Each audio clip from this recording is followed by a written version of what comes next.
Welcome back, everyone, to the FloTrack podcast. I am Kevin. He is Gordon. FloTrack podcast at gmail.com. Subscribe, like on YouTube. Gordon, happy Monday to you, sir. Why do we say happy Monday? Sarcastically, we say Yeah. it. Yeah, we don't actually mean happy Monday. I think everybody's in the same boat on Mondays, right? Yeah. Well, I like Mondays now. I got soccer game on Mondays. Oh, so you got something to look forward We're to. 1-0. Okay.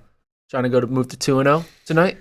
Are you the only dunker on your team, or potential dunker on your team? Yes, I'm the only potential dunker on my team. What about in the league? Have you got to look at the other teams out there? Most of the guys are short. Yeah, not many dunkers out there. Not many tall soccer players out there. Why don't you play hoops?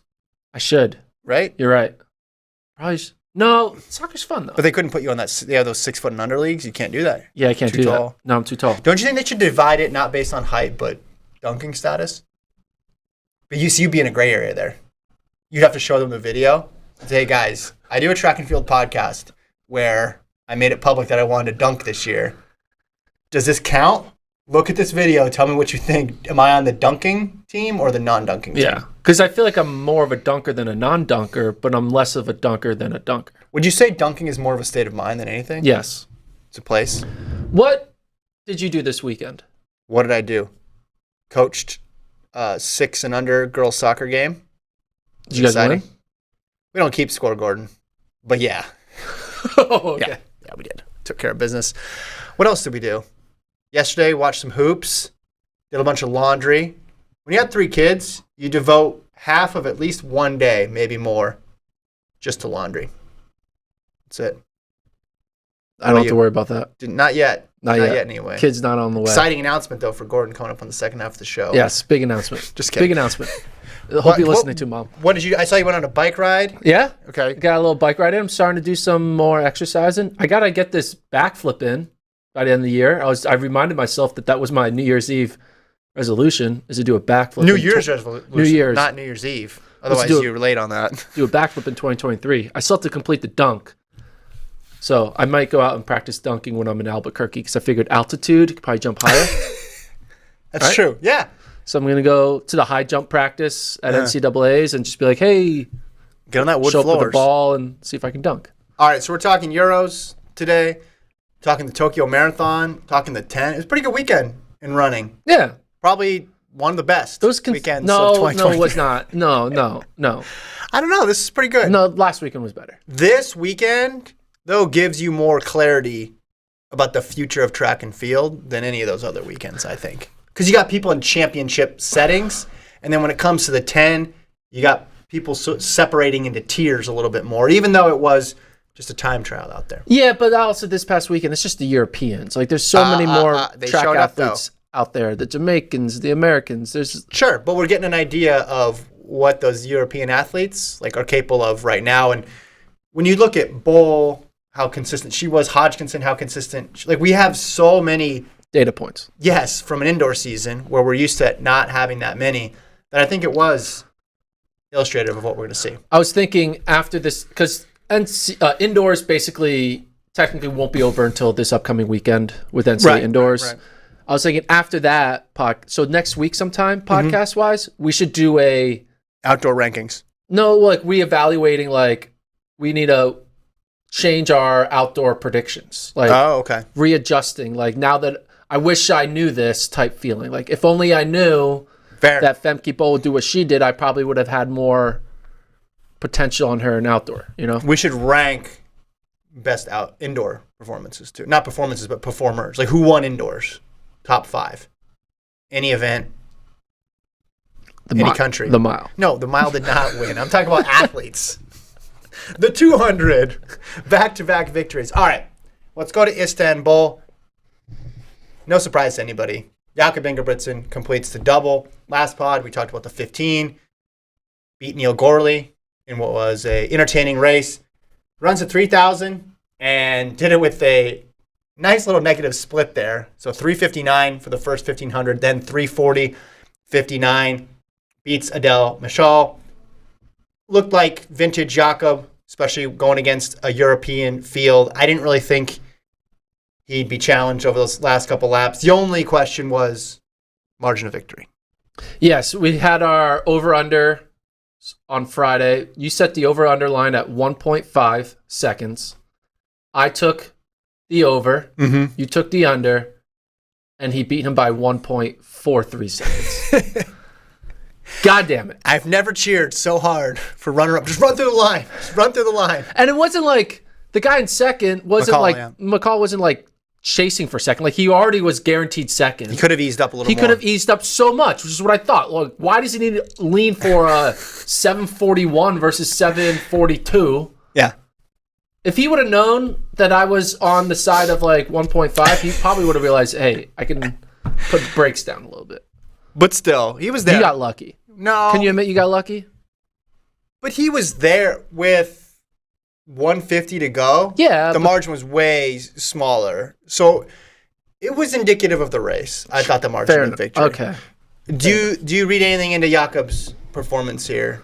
We've had 3 indoor races for him now, right? Leven, and then now these 2 at Euro indoors. No, I think he's, based on his expectations, he's kind of just met them. Mm-hmm. He hasn't exceeded them for sure. I think if he broke a world record, that would be an exceeding of an expectation. But for what he did, he showed that like, hey, I'm still in the prime of my career. I'm still fit. I'm still able to go on the starting line and be the guy that everyone wants to be. Mm-hmm. And he hasn't showed any signs of stepping, like backtracking. What's the word? Not stepping back. What's a? Yeah, no, backtracking. No, not back. No, that's backsliding. No. Don't know. Taking a. Oh, God, when like. Don't worry about it. We're past it. We're moving All right. on. We're gonna talk about Keely Hodgkinson now. All right, let's talk about Keely. She rolled. She did what she was supposed to do. And when you talk about athletes whose stock improved the most indoors, and we'll have that discussion later on, I think she's got to be on that list. This was just such a composed 158 at the back half of the race. Like she just put her foot on the gas, and she looked like she could assert her will. She could end this race whenever she wanted to, and she decided to do it over those last couple laps and just looked so in control running 158. Look at this graphic. The European Athletics graphics department. Shout out to them. On one. Look at this. Like the little blend of the national flag with the time. You kind of can't find the 158 I like it though. In the graphic. I like that the time is in the graphic though. Yeah, but time is like hidden. Like you don't know where to look. It's like, where is it? Because it's white on a little bit of white. You learned a lot about graphics last week. I would say this is a good graphic. I feel like they should have put the time where the word champion is. Nah, champion's more important. Time's for the diehards, the nerds who are really gonna study the graphic and find every single part of it. I love that they have on the graphic 800 meters, just in case. Yeah, no, we got it. We got it. Because some people are like, what did she win? Did she win the 60 hurdles? I don't know. What's a 158.66? Is that a 3K time? I don't know. I need to be told it's 800 meters. The caption is correct though. Never in doubt. That's a great way to put it. It was never in doubt. Never in doubt. Yeah. I mean, just totally a level above everybody else. I think we agree there's only one woman right now in the world who can beat her right now. And that's the thing, Mo. She's not competing in the European Indoor Championship. So Hodgkinson just running with a high level of confidence right now. Let's move on. This was an entertaining race. The men's 400. This is probably the one I was probably most excited to watch. Well, because we thought, hey, Warholm maybe cracks 45 seconds, but also he's not a 400-meter runner, so maybe someone could pull an upset. He goes out in 20.84 for the first 200. We all know Warholm as an aggressive starter when there's hurdles. And when he doesn't have hurdles, this is what I imagine is going on in his head when he does the first 200 with no hurdles. Whee! Like he's just so excited that there's nothing in his way. But then reality set in on the back half, starts to slow, and then really ties up and almost gets caught in the final strides. His quote was, "I was just fighting my ass off to save myself, and I am just very happy it was gold today." So Watrin of Belgium was like right there on that final stride. But I think one of the most entertaining races of the whole weekend. Did he also say something in his post-race interview that he's looking to do more open 400s? I like that. I know you're interested in that, right? Yeah. Because I know like he went 45 low. The guy, what's the world record he ran? 45.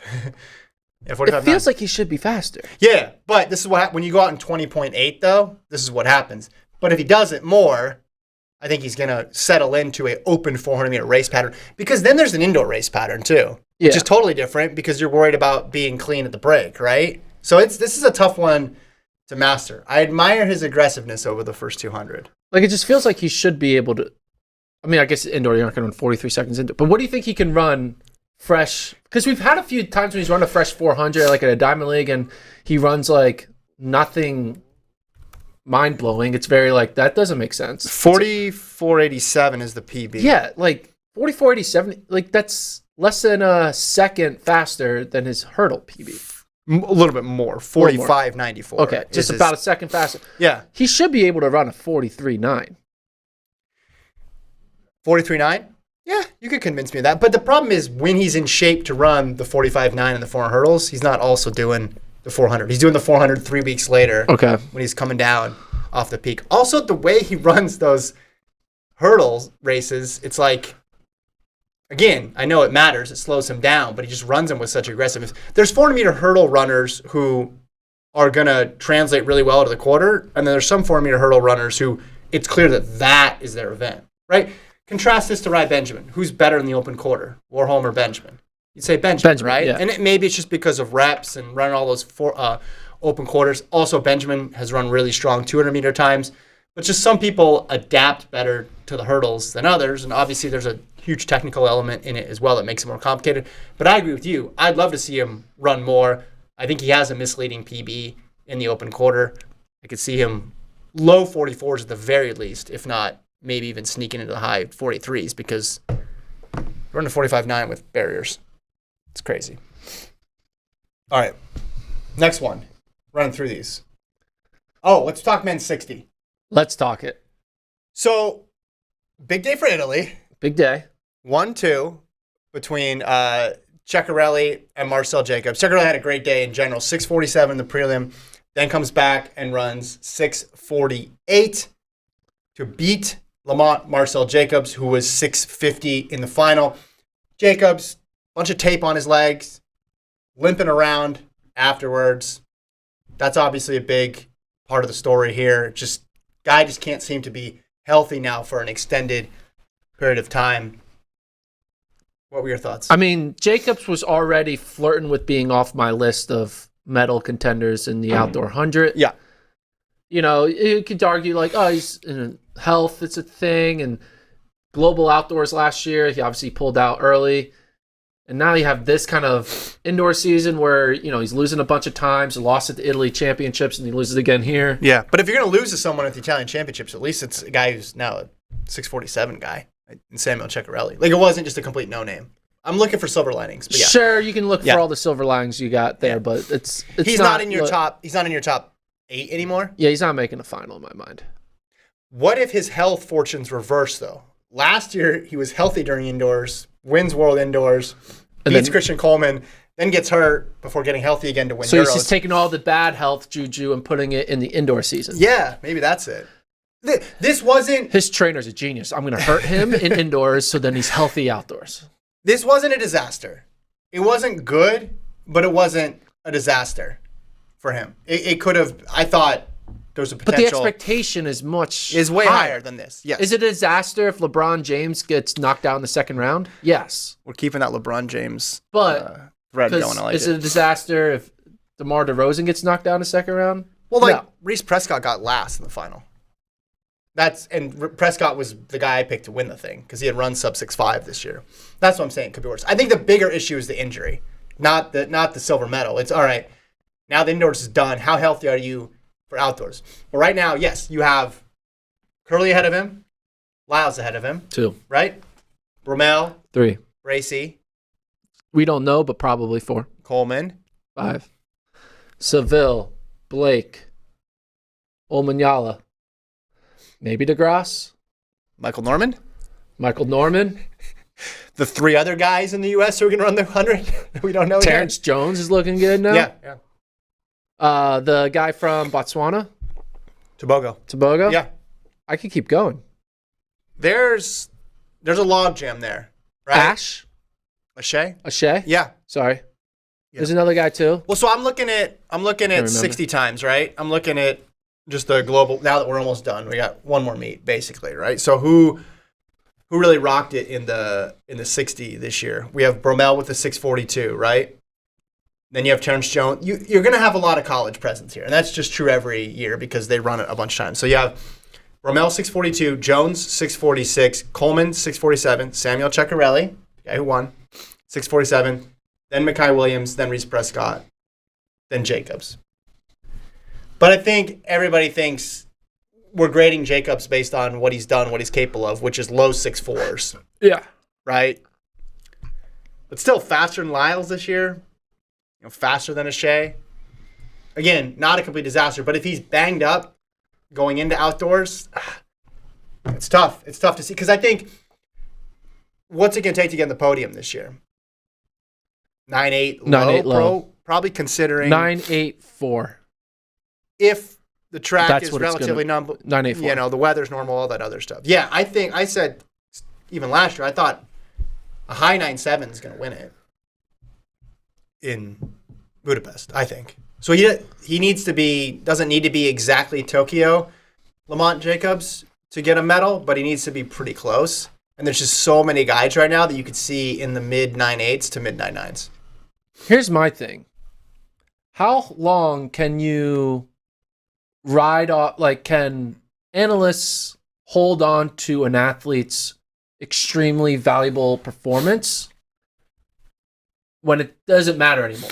When does what he did in the summer of 2021 not mean anything? You get him at least another Olympic cycle. Because he's going to go to Paris as the reigning Olympic champion. So if he goes into this outdoor season, gets out in the semifinals, he runs 9.93, so he doesn't run awful, but he's not there. Are we going to go into 2024 and be keep an eye on Lamont? He just ran a 6:47 indoor time. Oh, you're talking about us. Or anybody. How long can you ride the coattails of a extremely great performance? Well, injuries give you a pass in a way that just poor performance doesn't. If you show up and people assume you're healthy, and then you run below expectation, people are going to be like, oh, wow, that's just who they are now. But if you show up and you have an injury or you get injured right before or you reveal injury right after, then you're like, okay, well, maybe I didn't see them at 100%. I just think track needs to do a better job at what have you done for me lately analysis. Well, you have a microphone. You can do that. Okay. So what has he done for me lately? I mean, he's running slower than college kids. Well, but you say that every year, and a lot of people run slower than college kids. Doesn't mean anything. He won Euros at the end of last year in the 100. We're so focused on that's true World Outdoors, right? So again, this was not a good indoor season for him. I don't think he thinks it was a good indoor season for him, but it wasn't a disaster. This weekend could have been a lot worse, and this whole season could have been a lot worse. He slides down a couple spots if I'm making power rankings, but it's not something that he can't recover the first couple weeks of outdoors. Also, he's not competing in a country where he needs to worry about, well, now he needs to worry about top 2, obviously, but he doesn't need to worry the U.S. guys do about just making the team. For sure. All right. Let's keep going. I will say it's great that so Twitter wasn't working right before the podcast went live, but now it's working, so we're able to show all these tweets in the podcast. So all the awesome graphics. Yeah, yes. So let's go to Femke Bol. Wins it in 49.85. That's her third sub 50 this year, Gordon. Entering this season, only 3 women in history had run sub 50. Bol's done it 3 times. I am impressed. I did not expect her to run sub 50. I thought she'd run 50 point. I thought there was no reason for her to try to run any faster than that. So I was wrong. Yeah, with Femke Bol. It's just I'm still struggling though to grasp an idea that she can beat Sydney. It's just really hard, even though there's nothing. She had she had A++ indoor season. Yeah, can't ask for anything more. She exceeded. She put herself into a new tier, but it's just Sydney's in God tier. She's in she's in GOAT tier, but like Sydney's in God tier, so it's like hard to get into the God tier. Well, okay, but let's put her aside. Let's put Sydney aside for a second and just talk about Bol. I think just the consistency is what stands out to you. Yeah. Right? Doing it over and over and over again. And I thought you were going to say you don't know how to look at 400 meter indoor times when you started that sentence. If I don't know how to get past comparing her to Sydney, I think it's more just the history books are tough in this event. Don't have a lot of pros running it, but we do know that 3 sub 50 times even outdoors, we'd be talking about. If she opened her season with these sort of performances on an outdoor track, you'd take note. Indoors, even more so.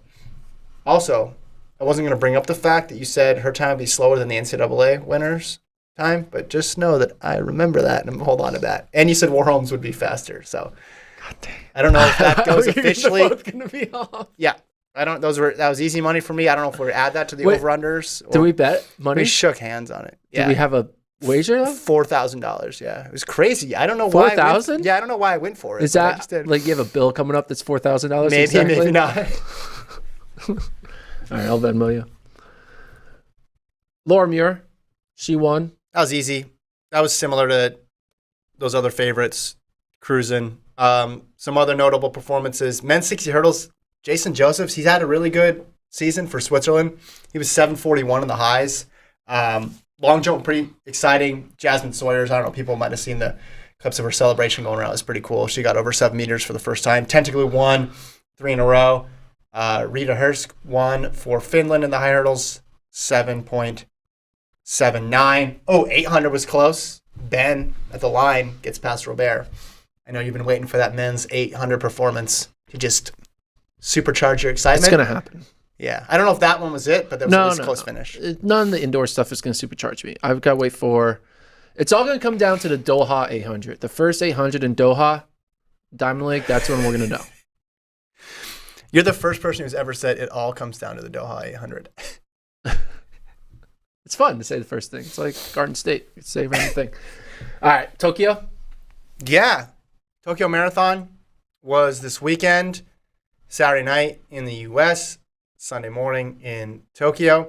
Let's throw those results up there. We had 2 very different races just in terms of how the endings played out, but very exciting ones. First off, the men, Daiso Agamisa, 2:05.22, neck and neck with Muhammad Isa. A little bit of tactics there with Gamisa moving out, pushing Isa out of the way. Getachew third, Kiprutu fourth. Cam Levins just smashes his own Canadian record, runs 2:05.36, was with the leaders for a lot of that race. This race went out crazy fast, Gordon. There was just a huge pack of guys that looked like they'd run incredible times. They slowed a little bit on the back half, and the numbers in that pack dwindled, but exciting race at the finish there. We can throw up, Nico, let's throw up that last minute. I think we have it here so people can see. Excuse me, on YouTube.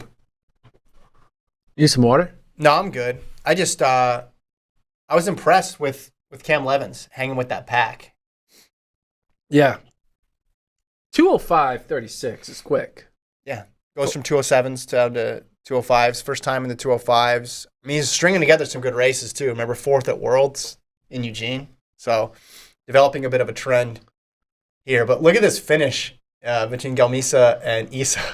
Look at the line Gelmisa takes. Has time to do the salute. Top 3 guys finish all within 3 seconds. Top 2 guys marked at the same time. But Levins for Canada charging hard in 5th. We'll get another angle of it if you let the video run there, Nico. Man, you remember covering Levins when he was in college or early pros, right? Huge mileage guy. We all thought marathon's where it's going to be. If I told you 5 years ago Cam Levins is going to run 2:05, I don't think anyone would take that bet. I agree. I mean, the event... He's had like a huge resurgence. He's had a huge resurgence. The event obviously has changed. Like the times have changed a little bit as well too. But just for him to be in this shot, to be in the mix, to be with this pack is huge progress for him. Yeah, and huge mileage guy like that, you think, all right, well, they have this period of time and then they're going to fall off and all those miles are going to add up and their career is going to be short. Levens hasn't been like that. Hasn't gone in a straight line at all. It's wild. Think about this. If I would have told you 10 years ago that Cam Levens would have a faster marathon PB than Galen Rupp. Yeah. Still, you'd take the 2 medals with Rupp, though, over Levens. But sure. Yeah, the marathon. It's kind of weird, though, when you think about it. It's like, whoa, like 205. This isn't like 207 PB. This is a 205. Only less than 15 seconds away from winning it. Very impressive. What do you think of that move by Gelmisa? The end there. I think it's always interesting watching when marathons come down to a photo finish. Yeah. Because their bodies are not like in track mode where like straight line, like we're setting up for a fast kick and end of a 1500. Like the bodies have been through 26 miles of, rough. So you're not really poised in your sprinting. And you also have a full road, too. You have a full road, but I think you don't really have as much control over your form in the final straightaway of a marathon as you do at the final straightaway of a 10K or 5K. And I think that's what causes people to kind of veer left or veer right or just be a little wobbly, which makes for those photo finishes to be more fun. Women's side of things, less drama at the end, but the result is just another sub 217 times. So Rosemary Winjiro, 2:16.28. Sahai Gemichu, 2:16.56. I have no idea what the top 10 rankings would look like if you did it in the women's marathon now. For a while, you're just like, all right, it's these 3. Okay, it's these 4. All right, 2 more women added. It's probably between these 6. And then every time there's a major or any sort of fast race, you add another person or 2. But Wenju looked real good, dominant over the back half. And again, these runners have all sorts of different backgrounds, right? Some of the women who are running these fast times, we knew about them for a while, and then the time dropped. Some of them are coming out of nowhere. Some of them are moving from the track, right? Like Gade, Dibaba, or Alma Zayana. It's just like there's no one profile right now, but they're all just joining this club of women who can run under 217. And this makes me think, how we talked about last year? All the best, 80% of the top times are from the past 2 years. Yeah. This year, 2023. Another 80%? Yeah, it was going to push out. So it'll be 160%. No, this year is going to crowd out or at least accompany that. It's going to be like, remember when people were running slow in 2022? Yeah. Remember when we thought 216 was fast? It's just like, it's ridiculous. I don't know how to process any of it. Betsy Sena, top American. She ran 221.40. It's pretty good. Yeah. 5th. Yeah, change of allegiance for Sena. I remember way back when she was competing with her for a little while. She was with Bowerman, right? It was a small stretch of time. Was she Bowerman? Yeah. Or the OTC? No, I think she was Bowerman for or I don't know if she ever raced. Oh, I'm confusing her with someone else. So, Iowa State grad, NCAA champion as well too. Someone's been around for a while, but when you look at that finish time, it's like already you look at like you're seeing, okay, well, how many women in the U.S. can run that time? So it's another person to look out for. Olympic trials. side, yeah, for the Olympic trials. But yeah, the run for Wenju, dominant performance again. I mean, you pull up these. I'm looking at the all-time list. It's just incredible. I mean, before this race, there was only 7 performances in the sub 217. So you add 2 more in there. So even amongst the high standards that we're dealing with right now, these 2 runs on Sunday stand out, right? Even in this new world of women's marathoning, a sub 217 is rare. It is wild. But, yeah, she kind of just killed it. You love rankings. I do. So I think I should commission you. Don't get me started on my rankings. You love rankings. I think I should commission you to come up with an algorithm to figure out. Oh, I will. The women's marathon right now. It might be the toughest event to rank. Because marathons, they don't race that much. But on the men's side, Kipchoge's throwing you a bone. He's saying, hey, I'm number 1 over here. The women's side, you just don't know what to do with all these fast times. I can figure it out. All right, it's your homework. I'll have the rankings ready before Boston Marathon. Oh, yeah, let's say Boston or London, because then they're just gonna. They're gonna and change. then you're gonna see how difficult it is, because you're gonna go to Boston and be like, wait, hold on, why did the 9th best woman beat the second seed? This is crazy. All right, the 10. You ready for the 10? Why did they call it the 10? Because it's a 10,000 meter run. I don't know, it's just Jesse, right? Yeah. He does the track meet, the 10. It's like real punchy. Drop the just Facebook, right? It's very Sean Parker. You were in that movie. You know what I'm talking about. I was in the movie. Yeah. Guys, Gordon was in The Social Network. I was in it. I was an extra. Yeah. Don't say that part. Well, yeah, I'm not a professional actor. They're gonna think I actually was like a hired actor. After Gordon got turned down, I got $120 to be. Really? Yeah. How long work? How many hours? Like 4 to 5 hours. And during that 4 to 5 hours, Got free food. was it good? No. Oh. But it was just free. How many times did you have to walk the same route? A bunch. Like 20. Fincher, man. I wore a Harvard sweatshirt because Yeah. I had to be a Harvard student. But they just used the tall shot, right? They never. You told me where. I didn't get a close up. There's not a close up, but you see me on the screen. Yeah. It's in the first 10 minutes of the movie. If you can find it, oh my goodness, Screenshot it. people are gonna be watching. Gordon will send you another gift card. I'm in it when after the main character gets broken up by his girlfriend. The main character, Jesse Eisenberg. Mark Zuckerberg. Mark Zuckerberg, yeah. When Zuckerberg gets broken up.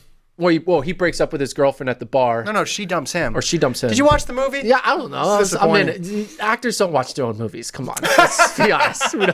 Come on, I didn't show up. We show up to the premiere and then we go to the bar. It's after he's running to like into his dorm. Right, it's the overhead shot, right? Like a drone type shot. No, it's not drone. Oh, it's this. Close. But he's running into the dorm and I'm walking in the screen when he's running into the dorm. Was he really there when you shot it, or Yeah, no? yeah, he was really there. That actor was really there. Oh, yeah. Jesse Eisenberg. I met Spider. No, not Jet. Oh, Eduardo. It was with Eduardo. Okay, gotcha. Wait, was it Eduardo or Jesse? I don't know. It was one of those two. Anyway, they were running into a fake dorm, which actually was at Johns Hopkins, yeah, right? it was a mechanical engineering building they pretended was a dorm. Because they're not allowed to film anything at Harvard. Correct. All right, there we go. So that's why they call it the 10. That's why they call it the 10. Do you understand that? Yes, this all comes together. All right, well, what do you think of this women's race? Let's start there. Ailish McColgan came to play. She did. She broke the British record, runs 30 flat. Alicia Monson second, 30.03. She broke the American record. Ellie Hennison third, 30.48. Monson did the leading here.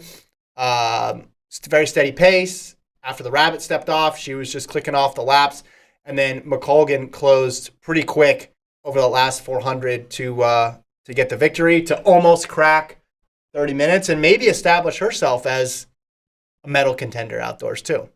And she's running the London Marathon as well. So a lot of options for McColgan.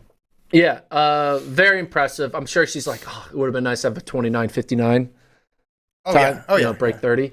And Alicia Monson, it's like we knew that Monson is in the best shape of her career. So I think we both took the under on the American record because they're like, she's just on fire right now. There's no way she's not going to break it. I do think, though, the question is, all right, you can do these 30-0s and 30-03s in this time trial environment. Sure, How will Monson fare when she goes against the Ethiopians and the Kenyans in a tactical 10K or a tactical 5K in the summer? Yeah. Indoors is weird. So, like, it's cool to win indoors, but, you know, we've had many times when people have dominated indoors and then they're, the 8th best person outdoors. So she knows she has the fitness. If you can run 30 flat, you're fit. So, like, she has the talent, but the question is, will it translate to the tactical talent, which she really will only know if she has until the day of. Like, you can't prove your tactical talent up until then. You know, you could knock down the 1500 PB. That's part of it, right? Because there's that style of race where there's if it's a hard race from the get-go, right, and it looks like this, but she's not having to lead the whole way, all right, you're in a good position, right? Because now you're a 30.03 runner instead of, what was she? She knocked 40, 50 seconds off of her PB. So she's that caliber runner. The second part is, all right, what if they dilly-dally a bit in the beginning and then they get going? All right, well, how fast is your 5 or how fast is your 15? The other step, though, is what if it's a progressively quickening race, right? How quickly can you shift gears in the last 400? Can you go sub 60 in the last 400? You go back and you look, some of Sifan Hassan's splits were absolutely insane in some of those 10,000s that she ran. So you don't expect that, but this at least puts McColgan and Monson further into the conversation of types of races that they can be involved in with a chance to finish strong and get a win. Because, maybe it's not going to be tactical. Some of these 10,000s recently have been pretty quick. So she broke Schweizer's record, or was it Cranny's record? No, it was Huddle's record. Cranny just missed it, remember? Oh, Cranny just missed. But what did Schweizer run at the 10 last year? What was all about Cranny? Schweizer's PB is 30:18 from Eugene. 30:18. Okay. Oh, 30, that's, she literally ran it. Okay. Well, I was thinking, because Schweizer was 9th at Worlds last year. That was PB. That was a PB. Yeah.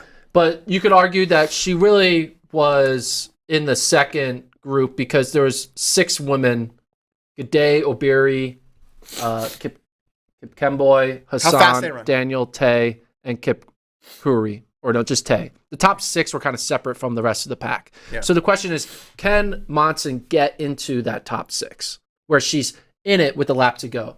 They ran 30:09 to 30:12 was like that group of top 6 But they women. did it with a violent acceleration at some point, which broke the race open, right? So like Schweizer was never in it. She was 5 seconds back from that front group. I don't know how to predict whether or not either of these two athletes are at the level now to be able to be in that top 6 group. Yeah, it's another tool you have to have in your toolkit when you go to these meets. The good thing for them, though, is they have time to work on it. Not that you can just say, I'm going to work on becoming a faster final 400-meter runner and just snap your fingers and make it happen. But it at least eliminates being able to run this fast in a paced race. And for Monson, being able to run this fast in a race where you did a lot of the leading takes away some of the paths that other runners can beat you at. Now you are this fast over 10,000. So my point is now they can kind of drill down on that. Also, after this race, we knew McColgan was going to make it in the 5 and the 10 in Great Britain. But after this race, do you have any doubt that Monson's going to have any issue in the U.S. trials, winning the 5 or the 10? Or qualifying, right? No, absolutely not. Right. So then this is helpful to her too, because then she can shift her focus now towards Budapest. Not that she's going to take it for granted, but we think she has a nice cushion here. Yeah, that's a good point. And with the way that the world standard stuff works, there might be a situation where she'll get in because this had points, right? Only 3 women will have the standard. Yeah, this had points added too, right? This was a B? Well, it doesn't matter. She got the standard. She doesn't need to worry about points anymore. It's a standard. That's true. Once you get the time standard, 3 women now have the time standard. Okay. Who are they? I think Cranny, Schweizer, and Monson. Yeah, and those would be the 3 people you'd think. So if there's not a 4th person that gets world ranking high enough, which I don't know if that will ever happen, Monson could even jog and get in. That's a luxury. Yeah. We've seen American women dominate, domestically before, right? In 5 and the 10. Getting that medal at Worlds, though, is tough, especially in the 5. In the 10, we've seen it. Flanagan, Goucher, Molly Huddle. Emily Infeld, right? So, sorry. You just did some Huddle. What happened to her to Infeld? Well, she was on so many teams, though. My point is, right? She was always in the 5, always in the 10. That's what my point was. Doing it in the 5 would be historic. It's never been done. And I think doing it in the 10, this is a tough era right now in the women's 10. So doing it in the 10 now is going to be increasingly difficult. Is Monson different than those other runners over the past couple championships who haven't been able to do it? We'll see. But the one thing she has, I think, over a lot of it's like she's always been able to kick, right? She's always been a good closer. Will that translate when she goes against these top, like the G'days and the Hassans of the world? I don't know, because she didn't kick here. But that was after leading. How long did she lead for? Go I mean, scroll to the she bottom. Look at when the last rabbit stepped off. Here, I don't know which one. Who was the rabbit? It was it was Norris, wasn't it? Here. Okay, yeah, here. 14:30. So after 4,800, 5K. That's a lot of time leading. She's not going to do that at Worlds.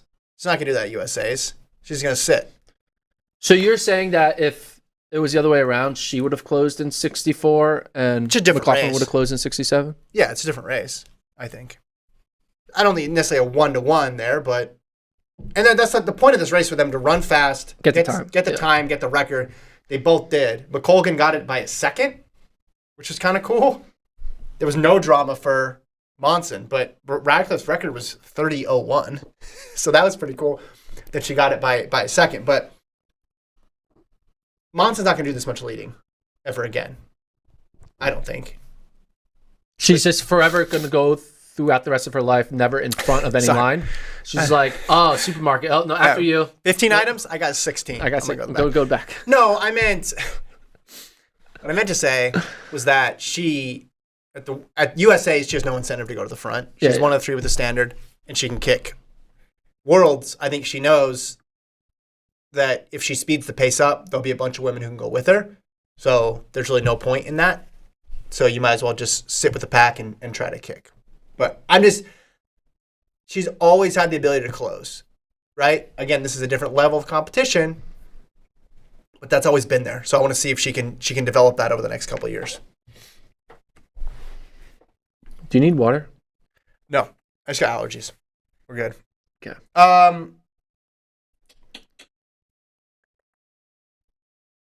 Men's race. You want to break it down?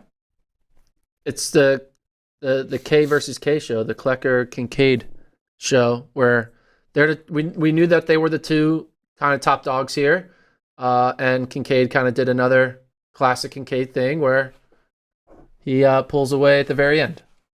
You got to go somewhere? Oh, I got to keep talking. Kevin was sick after all.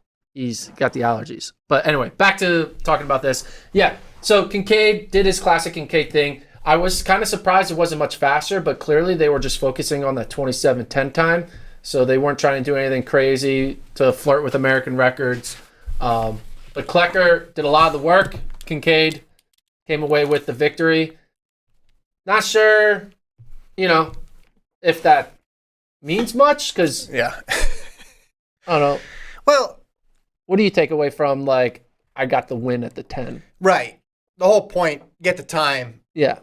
Keep it moving. I can understand, though, both in the men's and the women's race, you had two-person races. It boiled down to two-person races. There was a huge gap to third, and then the person who was doing all the leading got outkicked. Least surprising outcome in history, and especially with someone like Kincaid, who is a kicker.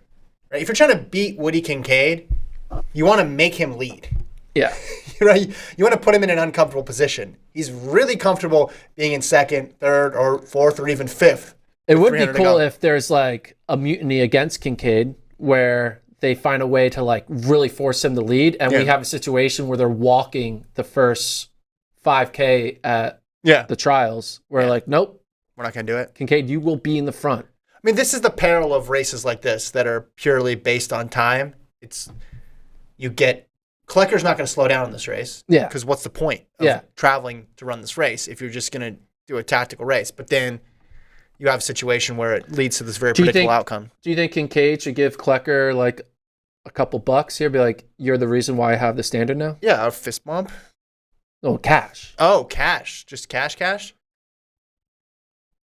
Yeah, maybe. Klecker could have been like, I'm not going to give you the standard. Maybe, maybe it's a situation where we both make it to Budapest, you and I. I'll buy you a beer after the final, something like that. I don't know. Or there could be competitions like, you know what? Why should I help you get the standard? I won't even show up at this meet. I'm going to go run at a different meet where Kincaid can't come. Isn't that literally what people do? I mean, people plan their seasons around, I don't want to help out my competition. But then it makes too much sense at this point in the year not to do this meet. Yeah. Right? We will not be talking about this result in a month. I'm going to be using this for all my rankings. No, this is not. It'd be one thing if they ran crazy fast like the women did. Yeah. They didn't run crazy fast in a regular race, would you take Kincaid over Klecker right now? Probably. Probably. Still, yeah. But it's not because of this race. No, it's not because of all the other ones. Yeah. I mean, and he literally did this in indoors. Yeah. Literally happened a few weeks ago where Klecker did a bunch of leading and Kincaid came around, and that one was to break the American record. Yeah. Now only 3 men have the standard for the U.S. in the 10K. Fisher, Kincaid, and Klecker. So similar to the women's side, 3 men have the standard. Can you imagine anyone else getting the standard outside of those 3? Abdi? Nur? Abdi Nur, yeah, maybe. I mean, Connor Mance was in this race. He got 4th, ran 27:25. But you kind of look at it, outside the top 3 on the men and women, it's going to be hard. These 10K trials may turn out to be kind of duds where it's going to be like we kind of know the team before the race even starts. Which would be kind of a bummer. So you're flagging that already? You think that could happen? I definitely think it can happen. Well, that's been one of them in the past. So you're saying, I'm looking at last year. McGordy, Shadrick Kipchirchir, Mance, Chalanga, Klecker, Lamong. Yeah. Yeah, I think it's those 3 are the big favorites. I think book the tickets. Get on a kayak. So you think Eugene, Oregon to or Denver, Colorado to or Boulder, Colorado to Budapest. So you think but see, wouldn't someone try to mix it up because of that? Because then you got to go to you look at the 5, you got the same 3 guys, plus probably Nur, Kincaid, and does Tier run it? Tier thinks he's a 1,500 meter guy. That's like 6. That's like six guys. She was not doing a 10. No. I'm saying, wouldn't you try to move to the 10 avoid the 5? 5's much stronger because you have the same 3 guys. Yeah. You have Fisher, you have Klecker, and you have Kincaid, plus Abdi Hamid and all the other people. Yeah, Nur, Chalimo, maybe Tier. So Emmanuel Bohr ran really fast last year. I said the 5's going to be, if the 10 ends up being a dud, the 5 will be really good. Over under for the men. Anyone else getting the standard between now and USA's? And then both the men's and women's 10K. There's not many chances to do it. I know. I think it's going to be more a world rankings thing. Like who's Googling the best? Who's finding those meets out in Switzerland? Right? Are there any midway continental championships you can get triple prize bonuses for? No? This is where our sports come to. I mean, that's what you got to be doing. You got to be Googling out there. Try to find the best races. So, a bunch of women have... Oh, no, they don't. They're next best by world rankings. There is one guy who has a spot on world ranking. Can you guess who it is? Chalanga. It is Sean McGordy. He's in the world rankings quota, not because of his points, but because he's the NACAC champion. NACAC, yeah. That's why I was thinking Chalanga because of cross. But yeah, that's a good point. They're going to do another time trial again, right? Sound running? Probably. Yeah. Maybe Peyton Jordan. But it's 27. Yeah, that's a fast time. I think more guys will get it. Okay. I'll put the over under 1.5. Yeah. I think Abdi Habanero will get it. In the 10? Yeah. Yeah, why not? Why not try to get both? Yeah. Especially if the 5's going to be that competitive. But all it takes is one domino to fall, right? Like Tier moving to the 5 just shakes everything up, right? And then everybody's going to try to scramble to get a spot. Did you see the other notable performance at the meet? The other notable performance. Oh, high school performance. Yeah. Leo Young ran 3:40 in a 1,500. What does that equate to, would you say? Sub 4 mile. So has he gone sub 4 before? I don't think he's run an official sub 4. But yeah, another Leo Young, another Newberry Park sighting. I feel like they've been in the track world the past 2 to 3 years. Every time they show up, they do something interesting. But yeah, Leo Young, 3:40. He lost to Casey Comber, who ran 3:39. Again, 3:40 isn't anything crazy. I mean, it's going to be... Listen to you. Yeah, but it's a high school kid doing it, so you got to get excited a little bit about it. But, I don't know. Congrats to him. Yeah, he probably wants to see the mile time. Yeah. The milestone only counts. Yeah. There's a reason the word mile is in milestone, right, Gordon? I just made that up right now. That's terrible. Sorry. you have anything else? What's the chat saying? What's the chat saying? Bill says Dylan Jacobs might fight for a 5,000 spot. Anthony says, any news on Terrence Laird? We saw him indoors. Yeah, no Showed news. up, but he was out there. Sprinters, 200-meter guys indoors, it's kind of like, you don't know what you're getting. Brandon reminds us Klecker outkicked Fisher and Kincaid when it mattered for USA's. Bill says Joe said his calf locked up. He struggled to finish. Brandon Garner says Woody Kincaid is a sit and Klecker. Ooh, you like that one? Gordon loves puns. That's funny. Good one. Adam said Sisson at some point, and I don't even know what it's related to, but yeah, Get in the standard. We probably should include her in there. Oh, people get in the standard, yeah. But man, she's getting so good at the marathon. Maybe she sticks with that. I'm not sure. Run the 10K. You can run a 10K in August and then You can do both. the New York City Marathon. Adam also says he was an extra in Better Off Dead with John Cusack. Got real screen time. Ooh, got one up there. You can just walk around in a hoodie like Gordon did. Anything else? Finished quick today. Brandon says NACAC as a qualifier is like winning a high school basketball state championship and being invited to March Madness. Hey, if they let you in, though. If they let you in. Nobody's turning it down. Well, it's like winning the Sun Belt championship or the Ivy League championship and get invited to March Madness. Yeah. There's like conferences. Which the happened? SWAC champions where they go like 14 and 12 and then they're sometimes they win 16 now. seed. Yeah. Well, 16s don't win that much. 1/16's won, right? Yeah, 116 against Virginia. And then Virginia the next year came back and won the whole Can you thing. name who it was? I can. God dang it. Calm down. I forgot. Ooh, I have it right here. You should know this. I know. This is really difficult to imagine you wouldn't know this. Give me a hint. First letter. It's I'll give you an even better hint. It's in the state where you went to college. Oh. It's not It's one of the schools that you just say 4 letters and that's the name. UMBC. There you go. Yeah. Yes, I remember. Speaking of March Madness, should we do a March Madness Another bracket? Yeah, what do you wanna with the chat? Should I set up a league and everyone can enter? Oh, an actual March Madness, not a track as March Madness. Well, we'll do that too, but we should like make a pool. Yeah, when does it start?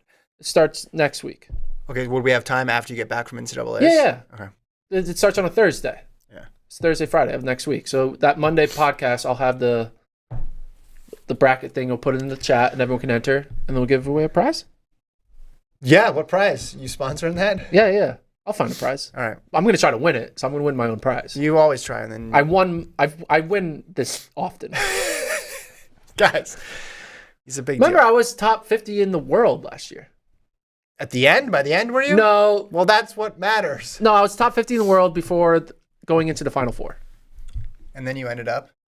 Like top 2,000 because Duke lost. I was winning the marathon in the first 100 No, meters. I don't know. If you were top 50 in the world in a March Madness bracket, you're going to put that on your tombstone. You're just going to. Okay, well, I look forward to that being on your tombstone. Schedule this week. Wednesday, we'll do NCAA previews, and then I think that's the last pod for the week, correct? We haven't decided. Gordon will be on location on Friday, so we'll see. We'll see if we can figure something out for Friday. But Wednesday, all NCAA We're doing previews. picks. Picks. Should we pick every event? Mm-hmm. All of it. I'll pick every event. Don't go head-to-head. Sure. So just scratch over-unders. It's just going to be straight. We're picking like No. 40 events. No. This is a different contest. I'm not going to allow you to like move ahead and over-unders because there's 45 picks in 1 week. No. But we'll talk about that Wednesday. Thanks to Nico for producing. Thanks to Gordon for co-hosting. Thanks to everybody who watched live. Subscribe, right? Like, And tell your friends. subscribe. Oh, actually, no. You need to go to the FloTrack YouTube channel and subscribe to that because we are like 300 subscribers away from 500K. Yeah. And so go subscribe to the FloTrack main YouTube channel. Yeah. Tampico says, when is the members pod? Next week when Gordon gets back from NCAA's. We're recording our members pod, so we'll have that one for you next week. All right. Thanks, guys. Talk to you soon.